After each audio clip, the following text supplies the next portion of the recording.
Thank you, President. Firstly, I would like to start by acknowledging all those who have signed this petition.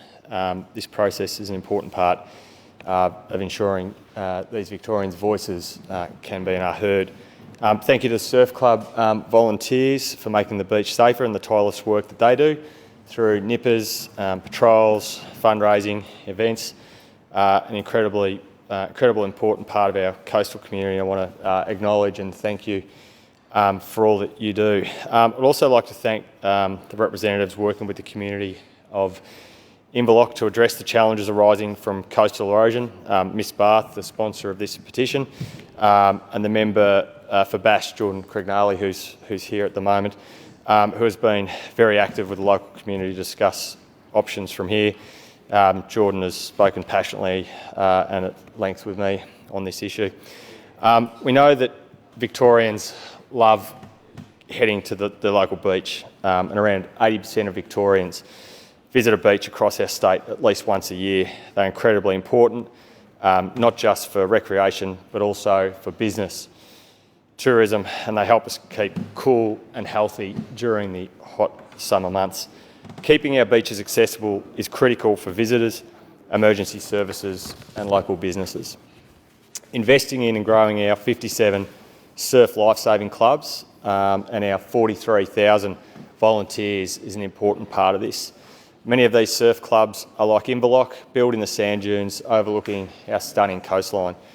To the Inverloch Surf Lifesaving Club, you absolutely have the attention of the government and of the Legislative Council. The recent storms, which are increasing in frequency, caused significant damage to the dune structure in front of the Surf Lifesaving Club. The damage that we saw in that storm event is not isolated to Inverloch. Eastern Victoria region that Ms Barth and myself represent has close to 50% of Victoria's coastline. So whether it's Sea Spray, Mornington, the Southern Peninsula, indeed Inverloch, coastal erosion is an emerging issue. This section of coast is stunning. It's got thousands of years of cultural heritage and a very significant collection of dinosaur fossils, which has become a great tourist asset. And following the recent storms in September, DECA is working with council and other agencies on immediate safety works to restabilise the area around the Surf Lifesaving Club. Further renourishment works are planned for the Surf Beach foreshore in 2025, with dune reconstruction designs currently in the tender process. The Victorian Government is supporting coastal communities to adapt to erosion, flooding and sea level rise. And since 2018, the Labor Government has invested more than $1.7 million installing coastal protection structures on Inverloch Surf Beach to protect public infrastructure and asset. This includes the geotextile seawall, which was a $450,000 investment by DECA, Cape Patterson, Inverloch Road, rock revetment, emergency works and engineered revetment, which cost $950,000 and $25,000 of work at Wreck Creek. DECA and other agencies are continuing to actively monitor erosion on Inverloch's coast. Land managers, including Parks Victoria, have been supporting short-term mitigation and protection works, while the long-term research and planning of the strategic project continues. On 7th of October, DECA staff met with local community groups, including the Lifesaving Club, alongside with the regional and strategic partnership members and member for Bash, Jordan Crignali. The ongoing plan for Inverloch Surf Beach and the consequences of the recent storms were discussed throughout, and coastal engineers were available to provide the community with additional information.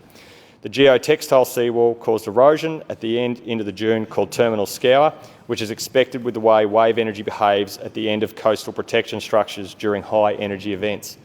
Bass Coast Shire Council undertook emergency works following the August-September storms to bring sand back to this area, rebuild the dune around the seawall and reinstate the beach. DECA is preparing to engage a coastal engineer consultant to design the large-scale dune reconstruction and beach renourishment, which is funded through a $3.3 million grant from the Commonwealth's Coastal Estuarine Risk Mitigation Grant Program.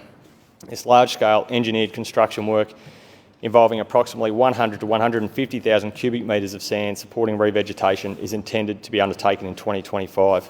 I look forward to seeing this work beginning soon to help protect this much-loved part of Victoria for future generations, And I want to finish by again acknowledging all those who've signed this petition and the Surf Club volunteers for the tireless work they're doing.